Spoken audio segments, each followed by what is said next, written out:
Bueno, muy buenas tardes y bienvenidos de nuevo los que estuvieron el pasado martes en esta sesión.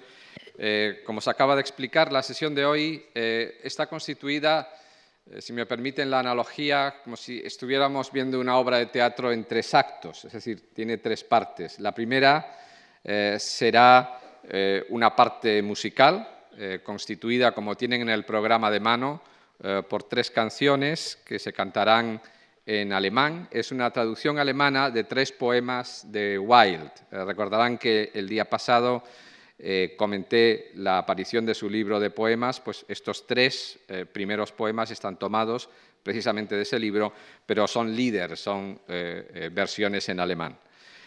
A continuación viene la segunda parte, el segundo acto, si me permiten la analogía, constituida por una lectura dramatizada de 4 textos de Oscar Wilde. Yo iré presentando cada uno de ellos, que son 2 de los ensayos que comenté el pasado martes, El retrato de Dorian Gray y De Profundis. Acaba ese segundo acto, que es el más extenso, y entramos en el tercer acto, que es, de nuevo, la parte musical, con la interpretación de 3 canciones que son adaptaciones de 3 poemas de Wilde. En este caso, la versión será la versión inglesa, el texto inglés. Ustedes pueden seguir el texto en el programa de mano, está el texto inglés, pero en la pantalla se irá proyectando la traducción española.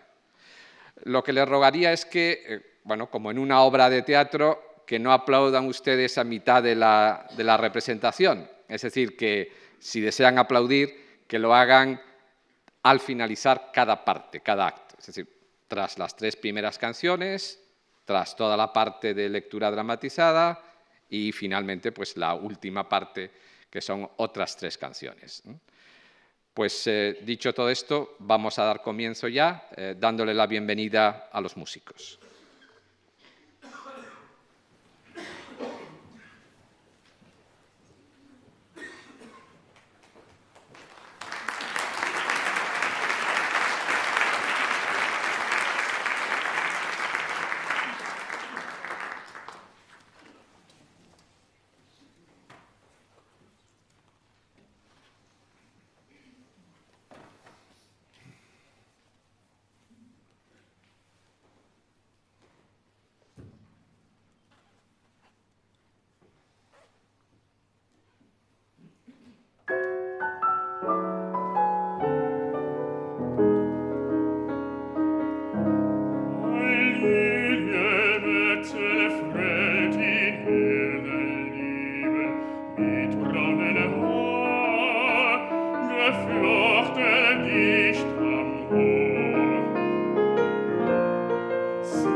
dass sie es nicht hört, leise hier liegt. Wachsene das Maß liebet sie unten schlief.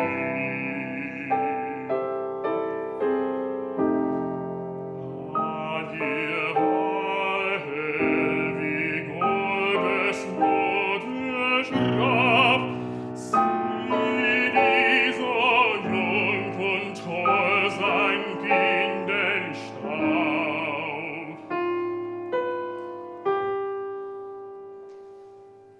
Weiß wie Schnee, Lilienklar wusste sie kaum, dass sie ein Mägdlein war, bloß wie in Traum.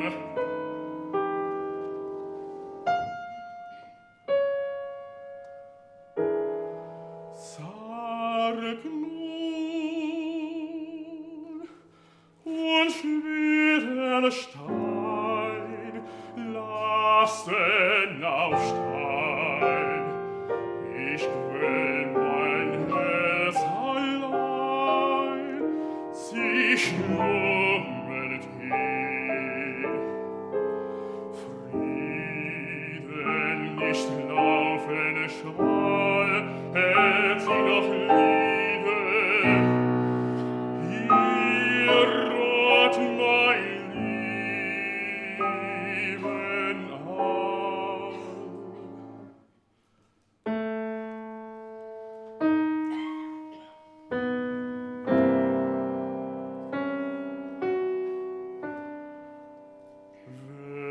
Wäre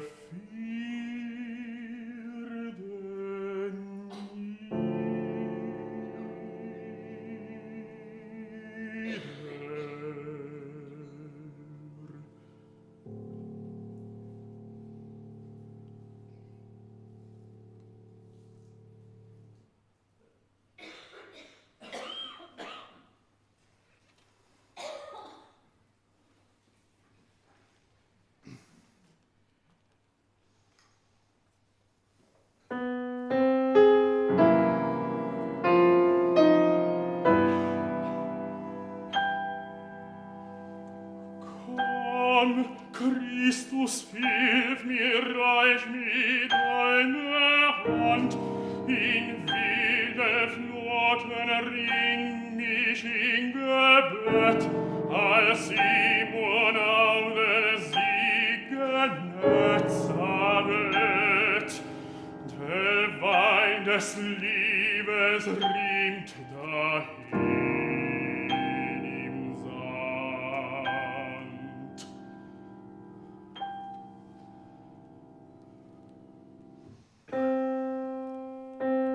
Meine Welt ist wie eine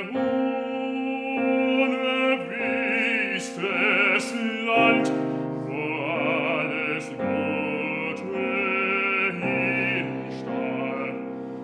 Und gewiss sollt ich voll Gott aus dieser Finsternis, ich müsste liegen in der Sonne Brand.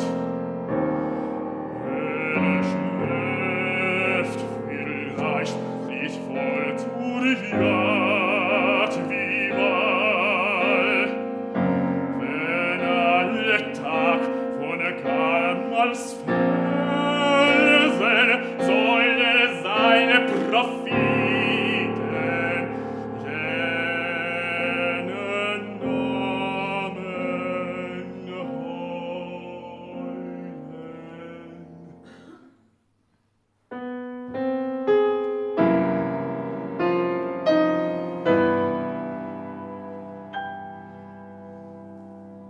Nein, still noch vor der Nacht schau ich zumal die herzenen Füße, das breit weiße Kleid,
Bueno, vamos a proceder al segundo acto de esta sesión y como comenté el pasado martes, hay dos ensayos de Oscar Wilde escritos en forma de diálogo, al estilo de los diálogos socráticos, como comentaba, que resumen muchos de sus principios estéticos y morales. Merece la pena escuchar especialmente unos fragmentos de dos de esos ensayos.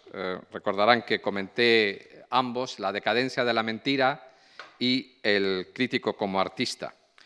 Vamos a comenzar con La decadencia de la mentira. Nos acompañan los actores Juan Codina y David Luque. En La decadencia de la mentira encontramos un diálogo que sostienen Vivian y Cyril. Curiosamente, son los nombres de los dos hijos de Oscar Wilde.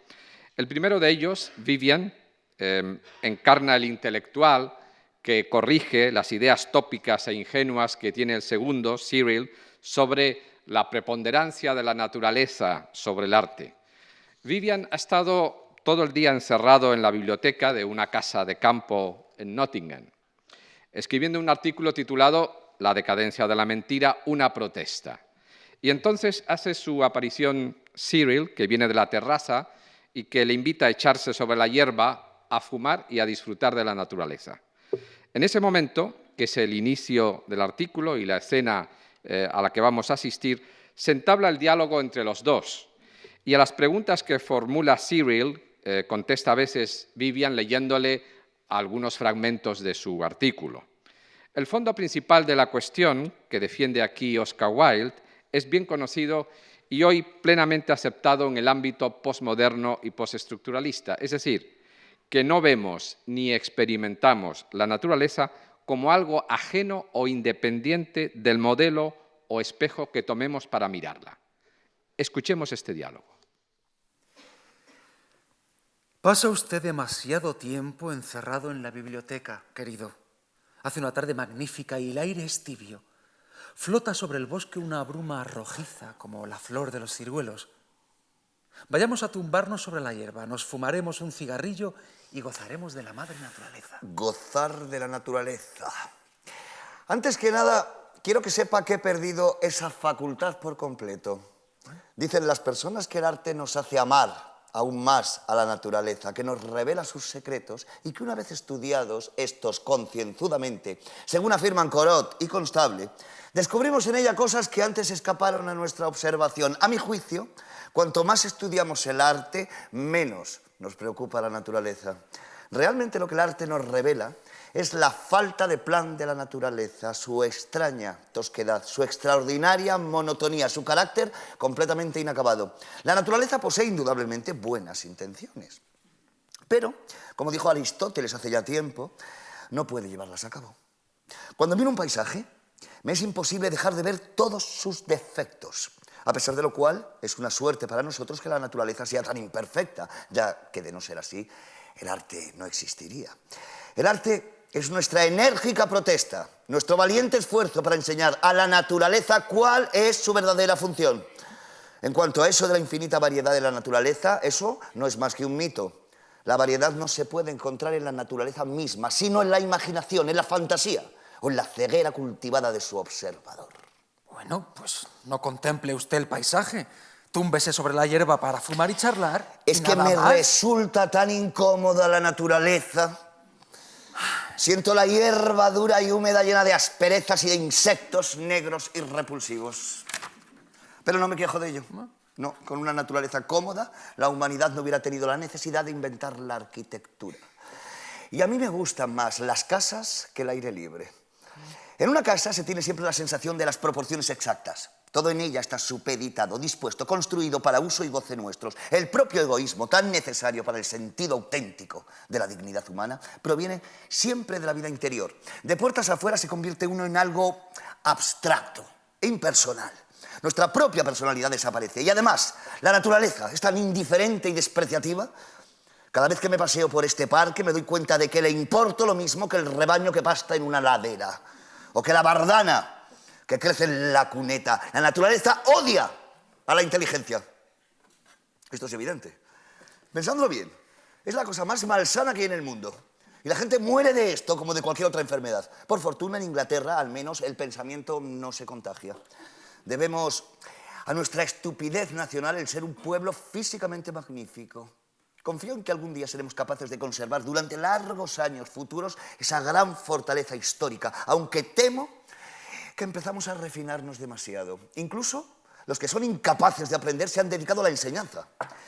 Hasta eso ha llegado nuestro entusiasmo cultural. Mientras, usted hará mejor si regresa a su fastidiosa e incómoda naturaleza y me deja a mí tranquilo para corregir estas pruebas. ¿Ha escrito un artículo? Of course. Eso no me parece muy consistente después de lo que usted me acaba de decir. ¿Y quién quiere ser consistente? Solo el patán y el doctrinario, esa gente aburrida que lleva sus principios hasta el fin amargo de la acción, hasta la reductio absurdum de la práctica. ¿De qué habla? Pienso titularlo La decadencia de la mentira. Protesta. De acuerdo. Pues antes que usted me lo lea, quiero preguntarle algo. Dice usted que la pobre, la probable, la poco interesante vida humana intenta plagiar las maravillas del arte. ¿Qué quiere usted decir con ello? Comprendo muy bien que se oponga a que el arte sea considerado como un espejo, porque el genio quedaría reducido así a una simple luna. Pero ¿no creerá usted seriamente que la vida copia el arte y que tan solo es su espejo? Pues sí que lo creo. Aunque le parezca una contradicción, y las contradicciones son siempre peligrosas. No es menos cierto que la vida imita al arte mucho más que el arte a la vida. Todos hemos visto recientemente en Inglaterra cómo cierto tipo de belleza original y fascinante, inventado y acentuado por dos pintores imaginativos, ha influido de tal modo sobre la vida que en todos los salones artísticos y en todas las exposiciones privadas se ven.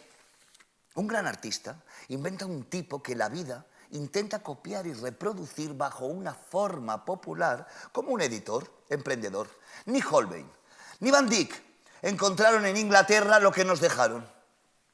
Trajeron con ellos sus modelos y la vida, con su aguda facultad imitativa, empezó a proporcionar modelos al maestro.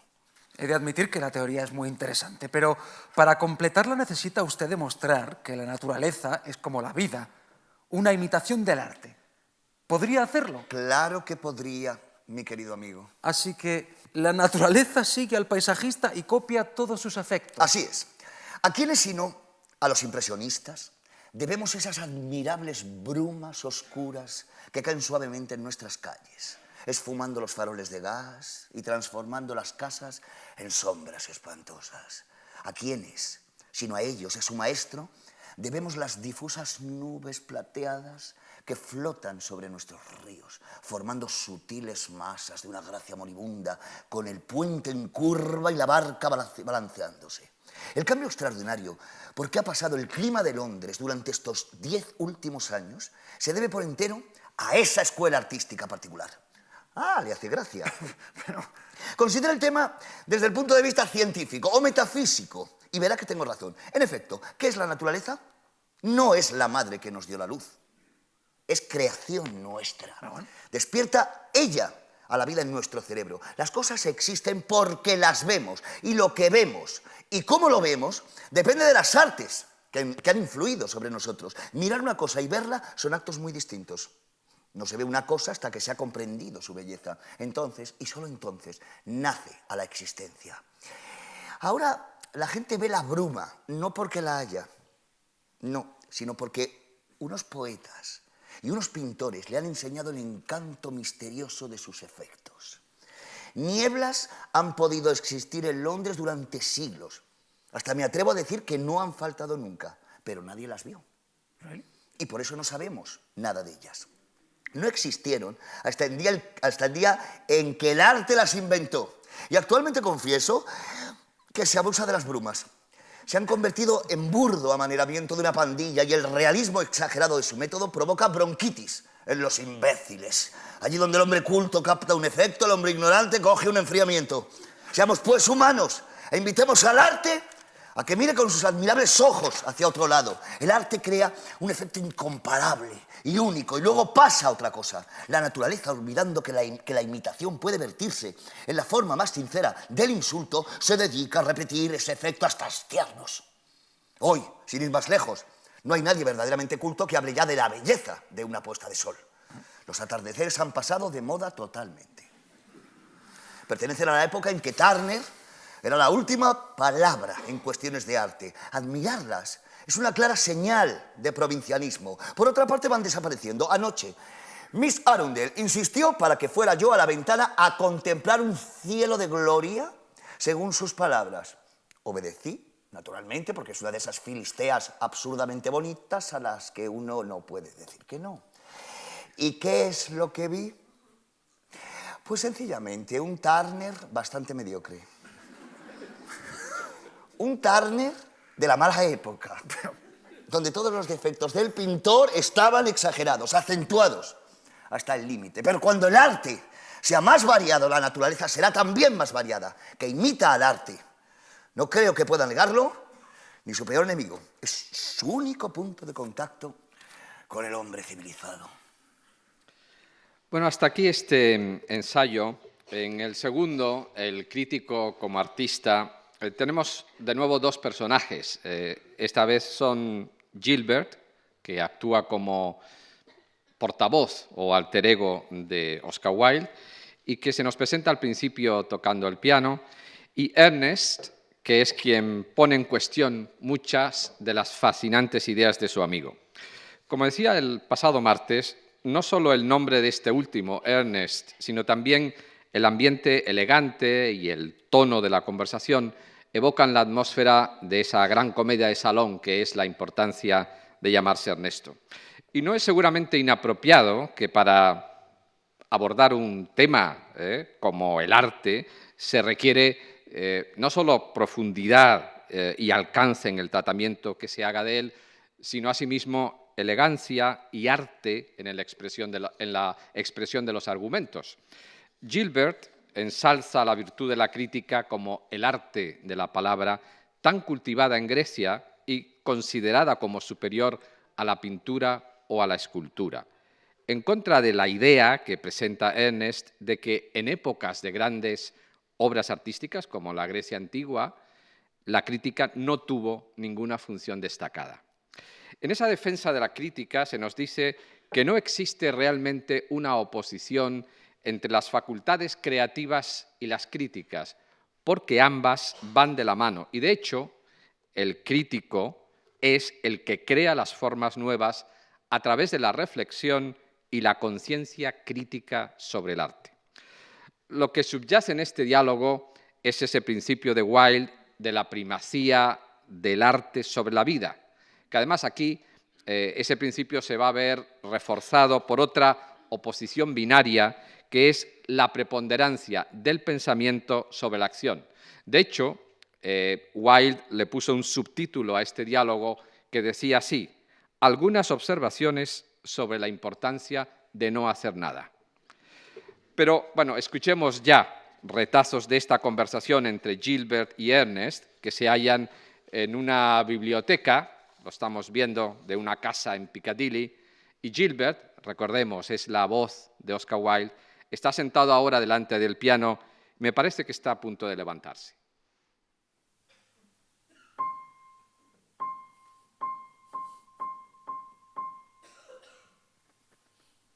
¿Qué le hace tanta gracia, mi querido Ernest? Una noticia realmente divertida.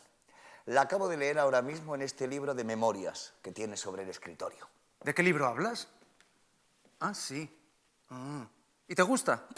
Lo ojeaba mientras usted tocaba, no sin divertirme, pero pues en general no me gustan estos libros de memorias.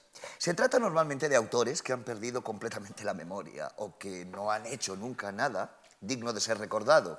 Esto explica su enorme éxito, pues a los ingleses, cuando leen, les encanta que les hable una mediocridad. Desde luego. El público es impresionantemente tolerante. Lo perdona todo, menos el talento. Pero confieso que a mí me apasionan las memorias, ya sea por su forma como por su contenido. En literatura, el egoísmo más absoluto es una delicia. Él es precisamente el que nos fascina en la correspondencia de personalidades tan distanciadas e incluso divergentes, como pueden serlo, por ejemplo, Cicerón y Balzac, Flaubert y Berlioz, Byron y Madame Sévigné. Usted habla de la crítica como de una parte esencial del espíritu creador, y ahora comparto totalmente su teoría. Pero, ¿qué piensa de la crítica al margen de la creación. Tengo la penosa costumbre de leer revistas y me parece que la crítica moderna en general es bastante mediocre. Ocurre lo mismo con la mayoría de las obras creadoras que se hacen ahora. La mediocridad juzga a la mediocridad y la incompetencia aplaude a su hermana gemela. Tal es el espectáculo que la actividad artística inglesa nos ofrece de cuando en cuando. Sin embargo, me siento un poco injusto en esta ocasión. Casi siempre los críticos, bueno, hablo naturalmente de la clase más elevada, de los que escriben en los periódicos de 2 reales, saben más que los artistas responsables de las obras que los primeros deben analizar, lo cual era de esperar, pues la crítica requiere mucha más cultura que la creación en sí. ¿Lo cree de veras? Claro que sí. Todo el mundo es capaz de escribir una novela en 3 tomos.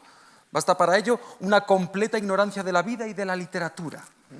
La dificultad con que deben, a lo que imagino, tropezar los analistas es la de sostenerse a cierto nivel, la de mantener un ideal. Donde no hay estilo, no hay idea. Los pobres críticos se ven probablemente reducidos a ser los reporteros de la policía correccional de la literatura, los cronistas de los delitos habituales de los criminales del arte. Se ha dicho muchas veces que no leen en absoluto las obras que tienen que criticar. Es cierto, o por lo menos debería serlo. Si las leyesen, se convertirían en unos misántropos empedernidos. Y además que no es necesario. Para conocer el origen y la calidad de un vino es inútil beber el toneltero. Se puede decir fácilmente en media hora si un libro es bueno o no vale nada. Basta incluso con 10 minutos si se posee el instinto de la forma. ¿Para qué perderse en un libro estúpido? Se cata y ya es bastante, más que bastante. Sé que hay muchos trabajadores honrados, tanto en pintura como en literatura, totalmente contrarios a la crítica. Tienen razón, sus obras carecen de toda relación intelectual con su época, no nos aportan ningún elemento novedoso de placer, ni nos sugieren ningún nuevo impulso de pensamiento, de pasión o de belleza. No merece la pena hablar de ellas, deben relegarse en el olvido más profundo. No me malinterprete, querido amigo, pero creo que se deja usted llevar demasiado por su pasión hacia la crítica, ya que, después de todo, debe admitir que es mucho más difícil hacer algo que luego hablar de ello. ¿Más difícil? Sí. ¿Hacer algo que hablar de ello? Todo lo contrario. Incurre usted en un grave error. Es infinitamente más difícil hablar de una cosa que hacerla. Es más, la vida moderna es un claro reflejo de esto que le digo. Cualquiera puede hacer historia. Pero, en cambio, solo un gran hombre puede escribirla. No hay ninguna forma de acción o de emoción que no compartamos con los animales que nos son inferiores. Únicamente por la palabra nos hallamos por encima de ellos o nos elevamos entre los hombres, unos sobre otros, únicamente por el lenguaje, que es la causa y no la consecuencia del pensamiento. La acción siempre es fácil y cuando se presenta a nosotros bajo su forma más grave, por ser la más continua, es decir, bajo la del trabajo real, se convierte simplemente en el refugio de la gente que no tiene absolutamente nada que hacer. No, Ernest, no hable usted de la acción. Es una cosa ciega, sometida a influencias exteriores, movida por un impulso cuya naturaleza desconoce ella. Es una cosa esencialmente incompleta, puesto que está limitada por el azar y desconoce su destino y jamás está de acuerdo con su finalidad. Su origen es la falta de imaginación. Se trata, del último recurso para aquellos que no saben fantasear. De acuerdo. ¿Puede usted decirme cuáles son exactamente las cualidades que caracterizan a un auténtico crítico? ¿Cuáles serían según su criterio? Bueno, yo creo que un crítico debe ser, sobre todo, imparcial. ¿Ni hablar? ¿Imparcial? ¿Jamás? No. Pero un crítico no puede ser imparcial en el sentido vulgar de la palabra. Solo podemos dar una opinión imparcial sobre las cosas que no nos interesan, y esta es, sin duda, la razón por la cual una opinión imparcial carece siempre y totalmente de valor. El hombre que ve los 2 lados de una cuestión no percibe absolutamente nada de ella.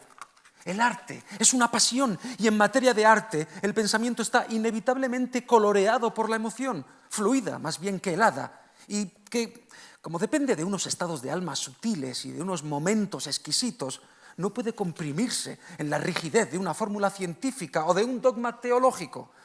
Es el alma a la que habla el arte, y el alma puede ser prisionera del espíritu, lo mismo que el cuerpo. Evidentemente, no se debían tener prejuicios, pero, como hizo notar un gran francés hace un siglo, depende de cada uno tener preferencias sobre unos temas, y cuando se tienen preferencias, deja uno de ser imparcial. Ya. Solo los peritos tasadores pueden admirar por igual e imparcialmente todas las escuelas del arte. No. La imparcialidad no es una de las cualidades del verdadero crítico. No es tan siquiera una de las condiciones de la crítica. Cada forma de arte con la que establecemos contacto nos adoctrina desde ese mismo momento, con exclusión de todas las otras formas. Tenemos que entregarnos por completo a la obra en cuestión, sea la que fuere, para obtener su secreto. Durante ese tiempo es preciso no pensar en nada más, y es que en realidad no podemos hacer otra cosa. Pero el crítico sí que debe ser razonable, ¿o no? Razonable. Bueno. Hay dos maneras de no amar el arte, querido Ernest. Una consiste simplemente en no amarlo. La otra en amarlo de forma razonable. Porque el arte, en efecto, como observó Platón, no sin pensar, crea en el espectador y en el oyente una locura divina. No nace de la inspiración, sin embargo, inspira a los demás. La razón no es la facultad a la que él se dirige. Si se ama verdaderamente el arte, debe amárselo por encima de todo el mundo. Y la razón, si se la escuchase, clamaría contra semejante amor. No hay nada sano en el culto a la belleza, Ernest. Es una cosa demasiado espléndida para ser cuerda. Aquellos cuyas vidas dirige parecerán siempre al mundo puros visionarios. Usted ha hablado esta noche de cosas muy extrañas, querido Gilbert. Me ha dicho usted que es más difícil hablar de una cosa que hacerla y que no hacer absolutamente nada es lo más difícil que hay en el mundo. Me ha dicho usted que todo arte es inmoral, todo pensamiento peligroso, que la crítica es más creadora que la creación misma y que la crítica más sublime es la que revela en la obra de arte lo que el artista no ha puesto en ella. Que precisamente porque un hombre no puede hacer una cosa es por lo que es el juez perfecto para ella. Y que el verdadero crítico es parcial, falto de sinceridad e ilógico en muchas ocasiones. Amigo mío, creo que es usted un auténtico soñador. Sí, lo admito, sí.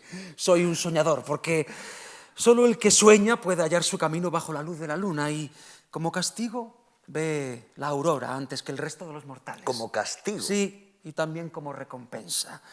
Pero mire, ya despunta un nuevo día. Abra la ventana de par en par. ¡Ah, qué fresco es el aire de Piccadilly! La ciudad se extiende a nuestros pies como una cinta plateada. Una ligera niebla rojiza flota por encima del parque y rojizas son las sombras que distorsionan la visión de las casas blancas. Es demasiado tarde para irse a dormir. Bajemos hasta Covent Garden para ver de cerca las rosas. Vamos, su mente necesita descansar un rato. Pasamos al tercer texto, el retrato de Dorian Gray. El retrato de Dorian Gray es la única novela de Oscar Wilde. Fue publicada en 1891 tras haber aparecido el año anterior en una revista mensual norteamericana como un cuento al que el autor sometió a revisión y ampliaciones. Como comenté el martes pasado, el tema es bien conocido, es el tema de Fausto, y el estilo de la obra está en la línea de la novela de terror gótica. Vamos a escuchar dos fragmentos de esta novela. El primero es el prefacio de la novela, que lleva la firma de su autor, Oscar Wilde. Se trata, como vamos a apreciar de inmediato, de un conjunto de afirmaciones de corte epigramático, es decir, concisas, ingeniosas, que sintetizan el pensamiento estético de nuestro autor en consonancia con sus principios y comportamientos de dandy. Los dos actores van a ir leyendo de manera intercalada estas frases. Tras haber escuchado los diálogos anteriores, La decadencia de la mentira y del crítico como artista, estoy seguro de que no les sorprenderán las afirmaciones que vamos a escuchar. Pero recordemos, ahora no es ningún personaje quien las pronuncia, sino que llevan la firma del autor, Oscar Wilde.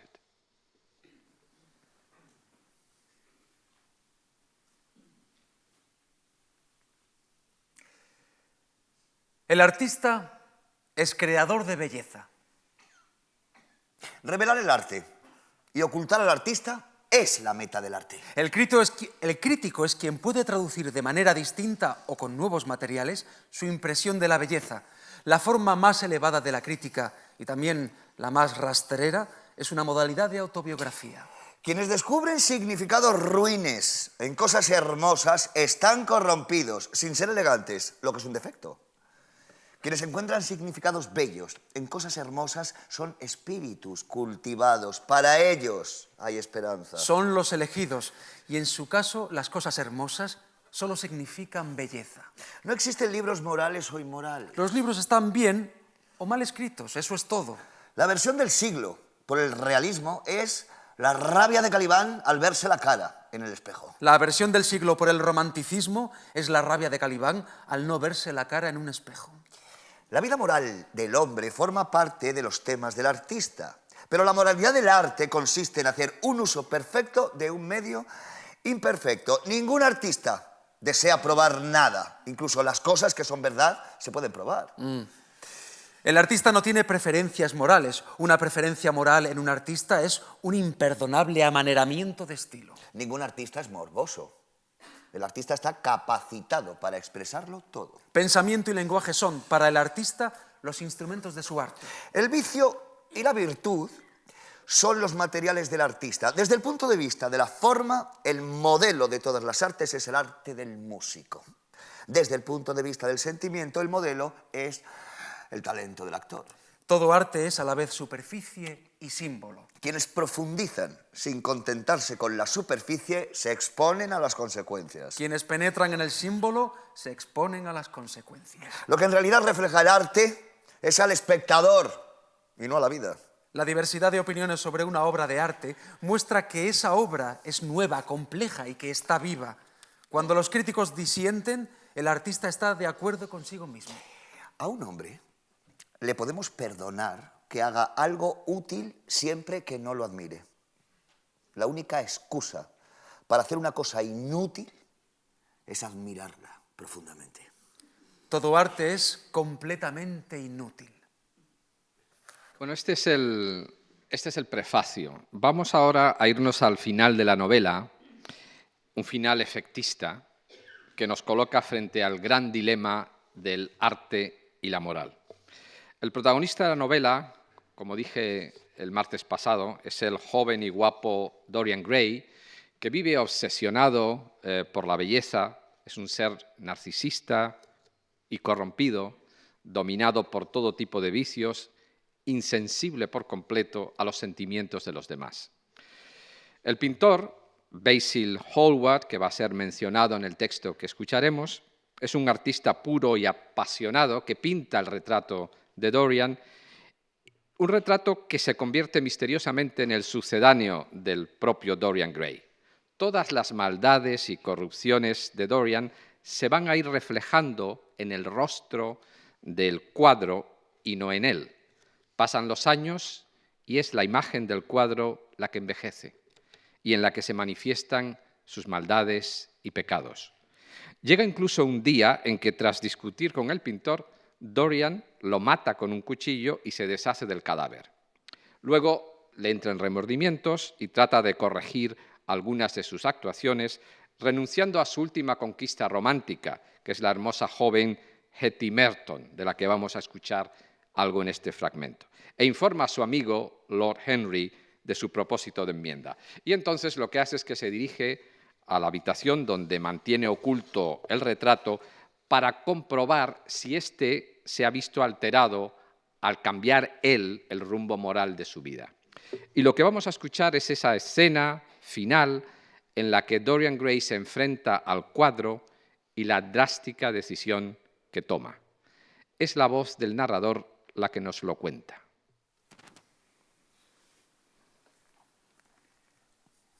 Entró sin hacer el menor ruido, volviendo a cerrar la puerta con llave, como tenía por costumbre, y retiró la tela morada que cubría el cuadro. Un grito de dolor e indignación se le escapó de los labios. No se notaba cambio alguno, con la excepción de un brillo de astucia en la mirada y en la boca las arrugas sinuosas de la hipocresía. El lienzo seguía siendo tan odioso como siempre, más, si es que eso era posible, y el rocío escarlata que le manchaba la mano parecía más brillante, con más aspecto de sangre recién derramada. Dorian Gray empezó entonces a temblar. Le había empujado únicamente la vanidad a llevar a cabo su única obra buena, ¿O había sido el deseo de una nueva sensación, como apuntar a Lord Henry con su risa burlona? ¿O tal vez el deseo apasionado de representar un papel que nos empuja a hacer cosas mejores de lo que nos corresponde por naturaleza? O quizá todo aquello al mismo tiempo, pero ¿por qué era más grande la mancha roja? Parecía haberse extendido como una horrible enfermedad sobre los dedos cubiertos de arrugas. Había sangre en los pies pintados, como si aquella cosa hubiera goteado. Sangre incluso en la mano que no había empuñado el cuchillo. ¿Una confesión? ¿Quería aquello decir que iba a confesar su crimen, que iba a entregarse para que lo ejecutaran? Se echó a reír. La idea le pareció monstruosa. Además, aunque confesara, ¿quién iba a creerlo? No había en ninguna parte resto alguno del pintor asesinado. Todas sus pertenencias habían sido destruidas. Él mismo había quemado maletín y abrigo. El mundo diría simplemente que estaba loco. Lo encerrarían en un manicomio si se empeñaba en repetir la misma historia. Sin embargo, era obligación suya confesar, soportar públicamente la vergüenza y expiar la culpa de manera igualmente pública. Había un Dios que exigía a los seres humanos confesar sus pecados en la tierra así como en el cielo. Nada de lo que hiciera le purificaría si no confesaba su pecado. Su pecado. Se encogió de hombros. La muerte de Basil Hallward le parecía muy poca cosa. Pensaba en Hetty Merton, porque aquel espejo de su alma que estaba contemplando era un espejo injusto. ¿Vanidad? ¿Curiosidad? ¿Hipocresía? ¿No había habido más que eso en su renuncia? Había habido algo más. Al menos lo creía él. Pero, ¿cómo saberlo? No hubo nada más. Solo renunció a la muchacha por vanidad. La hipocresía le había llevado a colocarse la máscara de la bondad. Había ensayado la abnegación por curiosidad. Ahora lo reconocía. ¿Pero aquel asesinato? ¿Iba a perseguirlo toda su vida? ¿Siempre tendría que soportar el peso de su pasado? ¿Tendría que confesar? Nunca. No había más que una prueba en contra suya. El cuadro mismo, esa era la prueba. Lo destruiría. ¿Por qué lo había conservado tanto tiempo? Años atrás le proporcionaba el placer de contemplar cómo cambiaba y se hacía viejo. En los últimos tiempos ese placer había desaparecido. El cuadro le impedía dormir. Cuando salía de viaje le horrorizaba la posibilidad de que lo contemplasen otros ojos. Teñía de melancolía sus pasiones. Su siempre recuerdo echaba a perder muchos momentos de alegría. Había sido para él algo así como su conciencia. Sí, había sido su conciencia, lo destruiría. Miró a su alrededor y vio el cuchillo con el que apuñaló a Basil Hallward. Lo había limpiado muchas veces hasta que desaparecieron todas las manchas. Brillaba, lanzaba destellos. De la misma manera que había matado al pintor, mataría su obra y todo lo que significaba. Mataría el pasado y cuando estuviera muerto, él recobraría la libertad. Acabaría con aquella monstruosa vida del alma y sin sus odiosas advertencias recobraría la paz. Empuñó el arma y con ella apuñaló el retrato. Se oyó un grito y el golpe de una caída. El grito puso de manifiesto un sufrimiento tan espantoso que los criados despertaron asustados y salieron en silencio de sus habitaciones. 2 caballeros que pasaban por la plaza se detuvieron y alzaron los ojos hacia la gran casa. Luego siguieron caminando hasta encontrar a un policía y regresar con él. Llamaron varias veces al timbre, pero sin recibir respuesta. Con la excepción de una luz en uno de los balcones del piso alto, todo estaba a oscuras. Al cabo de un rato, el policía se trasladó hasta un portal vecino para contemplar desde allí el edificio. ¿Quién vive en esa casa?, le preguntó el caballero de más edad. El señor Dorian Gray, respondió el policía. Las 2 personas que le escuchaban intercambiaron una mirada de inteligencia y mientras se alejaban, había en su rostro una mueca de desprecio. Uno de ellos era tío de Sir Henry Aston. Dentro de la casa, en la zona donde vivía la servidumbre, los criados a medio vestir hablaban en voz baja. La anciana señora Leaf lloraba y se retorcía las manos. Francis estaba pálido, como un muerto. Transcurrido un cuarto de hora aproximadamente, el ayudante de cámara tomó consigo al cochero y a uno de los lacayos y subió en silencio las escaleras. Los golpes en la puerta no obtuvieron contestación y todo siguió en silencio cuando llamaron a su amo de viva voz. Finalmente, después de tratar en vano de forzar la puerta, salieron al tejado y descendieron hasta el balcón. Una vez allí, entraron sin dificultad. Los pestillos eran muy antiguos. En el interior encontraron colgado de la pared un espléndido retrato de su señor tal como lo habían visto por última vez, en todo el esplendor de su juventud y singular belleza. En el suelo, vestido de etiqueta y con un cuchillo clavado en el corazón, hallaron el cadáver de un hombre mayor, muy consumido, lleno de arrugas y con un rostro repugnante. Solo lo reconocieron cuando examinaron las sortijas que llevaba en los dedos. Seguramente este personaje de Dorian Gray ha resultado tan atractivo y popular en el imaginario colectivo porque además de los elementos góticos y efectistas de la novela, para muchos de sus contemporáneos, quien estaba detrás de ese ser hermoso, narcisista y corrompido era el propio Oscar Wilde. Sabemos que pocos años después, en esa misma década de los 90, Wilde es sometido a juicio por sus relaciones homosexuales con Lord Alfred Douglas, conocido como Bosie, y resultó condenado en mayo de 1895 a 2 años de prisión y trabajos forzados. Ya comenté el martes pasado lo que eso significó para el escritor, pero sin duda quien mejor ha podido transmitir el alcance emotivo de esos 2 años de reclusión fue el propio autor, mediante el largo escrito en forma de carta que compuso desde la prisión de Reading entre enero y marzo de 1897, pocos meses antes de su liberación, y gracias a que en esos últimos meses cambió el responsable de la prisión y se suavizaron un poco las condiciones del encarcelamiento. Hasta entonces, como dije el martes, a Oscar Wilde no se le había permitido ni escribir ni leer. Aunque se trata de un texto escrito en forma de carta, las autoridades penitenciarias no le permitieron a Wilde enviarla, sino que iban quedándose con las páginas a medida que el autor las escribía, devolviéndoselas al final de su encarcelamiento en mayo de 1897. Ese texto, con un título latino, que es Epistola in carcere et vinculis, es decir, carta en la cárcel y con grilletes, no se publicó en vida del autor.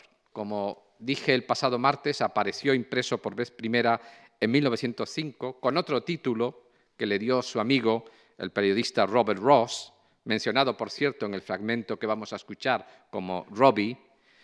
Ese es el título de De Profundis, esto es, Desde las Profundidades. Es una carta muy extensa, de alrededor de 50.000 palabras, dividida en 2 partes. En la primera se contienen las reflexiones de Wilde sobre sus relaciones con Bosie.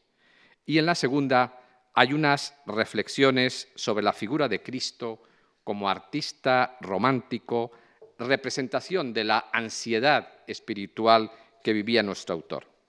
A mi juicio, la primera parte es la más interesante y la más impactante desde un punto de vista emocional, pues es en gran medida un ajuste de cuentas con su propia vida y con su amigo y amante Bosie. Vamos a escuchar la voz de Wilde en un fragmento de esta carta correspondiente a las primeras páginas, donde alude a su distanciamiento actual con su amante y a la vida que llevaban cuando estaban juntos y de la que se arrepiente. Y luego, al final, el párrafo último de la carta, que es la despedida, cargado de enorme emoción. Los 2 actores irán alternándose en la lectura de los párrafos de De Profundis. Escuchémosles.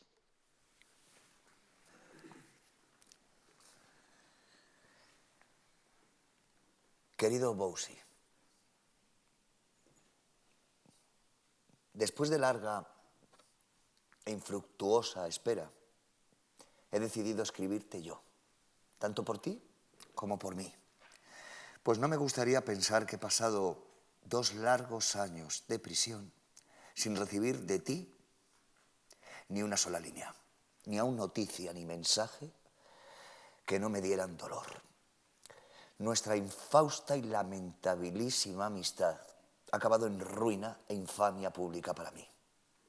Pero el recuerdo de nuestro antiguo afecto me acompaña a menudo. Y la idea de que el aborrecimiento, la amargura y el desprecio ocupen para siempre ese lugar de mi corazón, que en otro tiempo ocupó el amor, me resulta muy triste. Y tú mismo sentirás, creo, en tu corazón que escribirme cuando me consumo en la soledad de la vida de presidio es mejor que publicar mis cartas sin mi permiso o dedicarme poemas sin consultar. Aunque el mundo no haya de saber nada de las palabras de dolor o de pasión, de remordimiento o indiferencia que quieras enviarme en respuesta o apelación. No me cabe duda de que en esta carta en la que tengo que escribir de tu vida y la mía, del pasado y el futuro, de cosas dulces que se tornaron amargura y cosas amargas que pueden trocarse en alegría, ha de haber mucho que hiera tu vanidad en lo vivo. Si así fuera, vuelve a leerla una y otra vez, hasta que mate tu vanidad. Si algo encuentras en ella de lo que te parezca ser acusado injustamente, recuerda que hay que agradecer que existan faltas de las que se nos pueda acusar injustamente. Si hubiera en ella un solo pasaje que lleve lágrimas a tus ojos, llora. Llora como lloramos en la cárcel, donde el día no menos que la noche está hecho para llorar. Eso es lo único que puede salvarte. Si vas con lamentaciones a tu madre, como hiciste a propósito del desprecio de ti que manifesté en mi carta a Robbie, estarás totalmente perdido. Si encuentras una sola excusa falsa para ti, enseguida encontrarás un 100 y serás exactamente lo mismo que fuiste antes. Sigues diciendo, como le dijiste a Robbie en tu contestación, que yo te atribuyo motivos indignos. Si tú no tenías motivos en la vida, no tenías más que apetitos. Un motivo es un propósito intelectual, que eras muy joven cuando empezó nuestra amistad. Tu defecto no era que supieras muy poco de la vida, sino que sabías mucho. El alba de la juventud, con su flor delicada, su luz clara y pura, su alegría inocente y expectante, tú la habías dejado muy atrás. Con pies muy raudos y corredores, habías pasado del romance al realismo. La cloaca y las cosas que en ella viven habían empezado a fascinarte. Ese fue el origen del problema en el que buscaste mi ayuda y yo, nada sabio, según la sabiduría de este mundo, por compasión y simpatía, te la di. Tienes que leer esta carta de principio a fin, aunque cada palabra sea para ti el fuego o el escalpelo del cirujano que hace arder o sangrar la carne delicada. Recuerda que el necio a los ojos de los dioses y el necio a los ojos del hombre son muy distintos. Siendo enteramente ignorante de los modos del arte en su revolución o los estados del pensamiento en su progreso, de la pompa del verso latino o la música más rica de las vocales griegas, de la escultura toscana o el canto isabelino, se puede estar lleno de la más dulce sabiduría. El verdadero necio, ese del que los dioses se ríen o al que arruinan, es el que no se conoce a sí mismo. Yo fui de esos demasiado tiempo. Tú has sido de esos demasiado tiempo. No lo seas más. No tengas miedo. El vicio supremo es la superficialidad. Todo lo que se comprende está bien. Recuerda asimismo que lo que para ti sea penoso leer, aún más penoso es para mí escribirlo. Contigo los poderes invisibles han sido muy buenos. Te han permitido ver las formas extrañas y trágicas de la vida como se ven las sombras en un cristal. La cabeza de Medusa que petrifica a los hombres, a ti se te ha dado mirarla en espejo solamente. Tú has caminado libre entre las flores. A mí me han arrebatado el mundo hermoso del color y el movimiento. Voy a empezar diciéndote que me culpo terriblemente. Aquí, sentado en esta celda oscura, vestido de presidiario, infamado y hundido, me culpo. En las noches de angustia perturbadoras y febriles, en los días de dolor largos y monótonos, es a mí, a quien culpo. Me culpo por dejar que una amistad no intelectual, una amistad cuyo objetivo primario no era la creación y contemplación de cosas bellas, dominara enteramente mi vida. Desde el primer momento hubo demasiada distancia entre nosotros. Tú habías estado ocioso en el colegio, peor que ocioso en la universidad. No te dabas cuenta de que un artista, y sobre todo un artista como soy yo, es decir, aquel en el que la realidad, la calidad de la obra depende de la intensificación de la personalidad, requiere para el desarrollo de su arte la compañía de ideas y una atmósfera intelectual, sosiego, paz y soledad. Tú admirabas mi obra cuando la veías acabada, gozabas con los éxitos brillantes de mi estreno y los banquetes brillantes que lo seguían. Te enorgullecías, y era muy natural, de ser el amigo íntimo de un artista tan distinguido. Pero no podías entender las condiciones que exige la producción de la obra artística. No hablo en frases de exageración retórica, sino en términos de fidelidad absoluta al hecho material. Si te recuerdo que durante todo el tiempo que estuvimos juntos no escribí nunca ni una sola línea. Fuera en Torquay, Goring, Londres, Florencia o en otros lugares, mi vida, mientras tú estuviste a mi lado, fue totalmente estéril, nada creadora. Y con escasos intervalos estuviste, lamento decirlo, siempre a mi lado. Recuerdo, por ejemplo, que en el mes de septiembre del 93, por escoger un solo ejemplo entre muchos, tomé unas habitaciones únicamente para trabajar, sin que nadie me molestara, porque había roto lo acordado con John Hare, para quien había prometido escribir una obra y que me estaba premiando. Durante la primera semana te mantuviste lejos. Habíamos disentido, y a decir verdad, lógicamente, sobre la cuestión del valor artístico de tu traducción de Salomé, así que te contentaste con mandarme cartas necias sobre ese tema. En esa semana escribí y terminé hasta el último detalle, tal y como después se representaría, el primer acto de Un marido ideal. En la segunda semana volviste y prácticamente tuve que abandonar el trabajo. Yo llegaba cada mañana a St. James Place a las 11:30 para poder pensar y escribir sin las interrupciones inevitables en mi propia casa, aun siendo esa casa tranquila y pacífica. Pero era vano intento. A las 12 llegabas en coche y te ponías a fumar y a charlar hasta la 1:30, en que había que llevarte a almorzar al Café Royal o al Berkeley. El almuerzo, con sus copas, solía durar hasta las 3:30. Durante una hora te retirabas a White's. A la hora del té volvías a aparecer y te quedabas hasta la hora de vestirse para la comida. Comías conmigo en el Savoy o en Tite Street. Por regla general, no nos separábamos hasta después de medianoche, porque había que rematar el día memorable con una cena en Willis. Esa fue mi vida durante aquellos 3 meses, día tras día, salvo en los 4 días en que estuviste fuera del país. Entonces, por supuesto, tuve que ir a Calais a recogerte.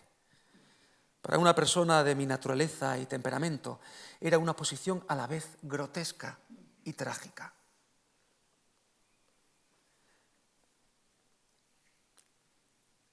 Recuerda también que aún estoy por conocerte.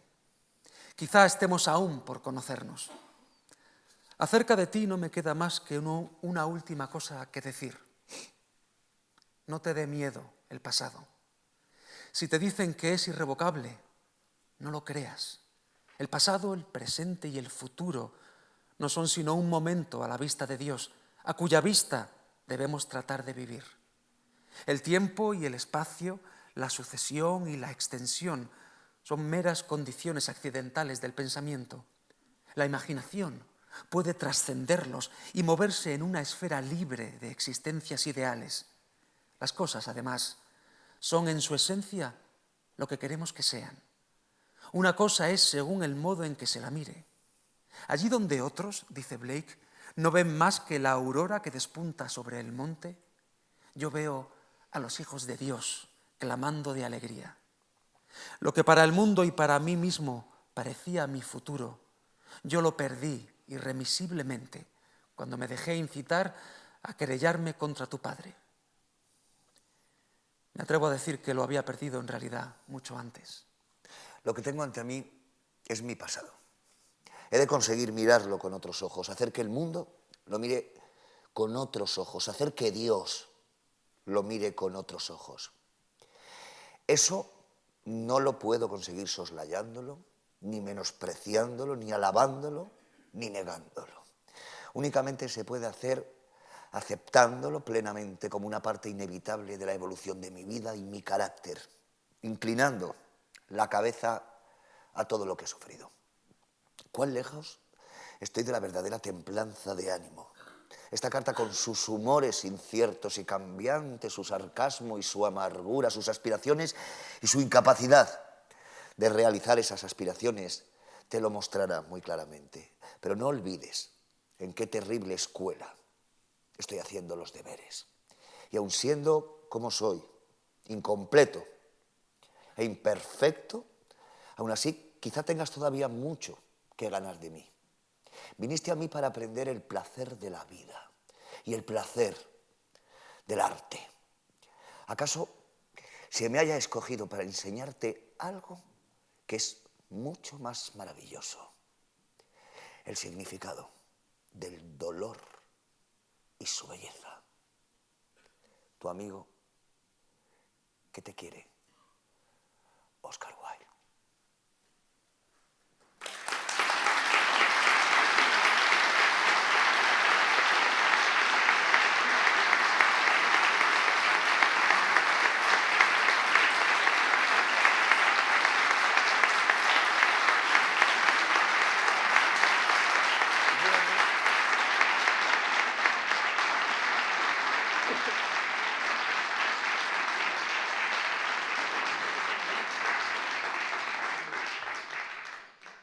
Pues pasamos ya al último acto de esta representación. Como dije al principio, se trata de escuchar 3 canciones basadas en 3 poemas de Wilde. Uno de ellos ya lo escuchamos en una versión alemana antes, lo volveremos a escuchar ahora, e igual que en la primera parte podrán seguirlo con su programa de mano, el texto original, y en la pantalla la traducción española. Damos la bienvenida a los músicos.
over Hede Carys ground, where through the dusky upland grass the young broad-throated reapers pass like silhouettes against the sky.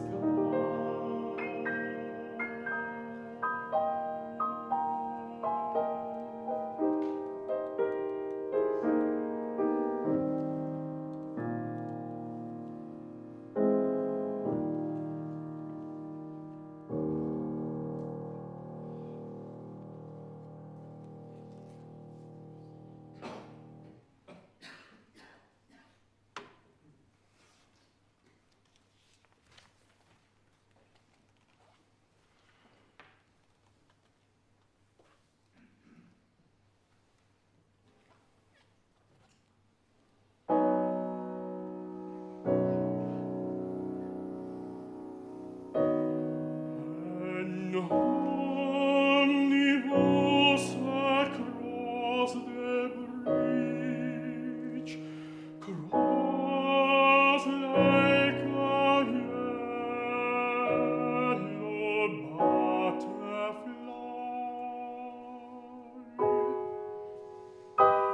and here and there a passer-by shows like a restless little midge.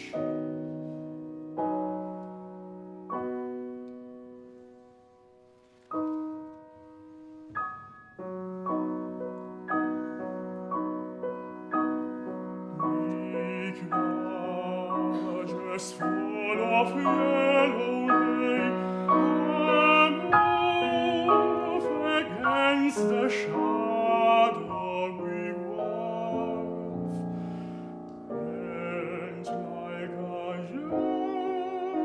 yellow silken scarf, the thick fog hangs along the quay.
yet lightly. She's near under the snow. Speak gently, she can hear the daisies round.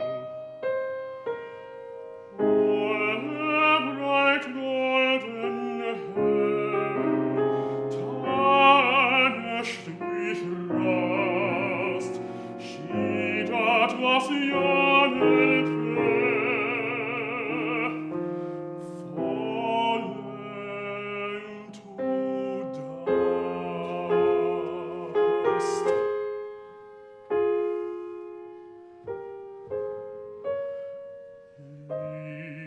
Lily-like, white as snow, she had linear, she was a woman, so sweetly she